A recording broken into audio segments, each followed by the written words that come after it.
آپ صلی اللہ علیہ وسلم نے اپنے آخری خطبے میں عورتوں کے لیے فرمایا، اے لوگو، عورت کے معاملے میں ہمیشہ اللہ سے ڈرنا۔ تم نے انہیں اللہ کی امانت کے طور پر لیا ہے اور اللہ کے کلمے کے ذریعے انہیں اپنے لیے حلال کیا ہے۔ تم ان پر حق رکھتے ہو اور وہ تم پر حق رکھتی ہیں۔ ان کے ساتھ ہمیشہ نیکی اور حسن اخلاقی سے پیش آنا۔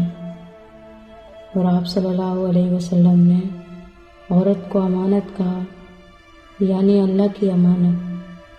نہ ظلم کی اجازت ہے اور نہ ہی توہین کی، بلکہ عورت کے ساتھ رحمت، انصاف اور محبت سے پیش آنا۔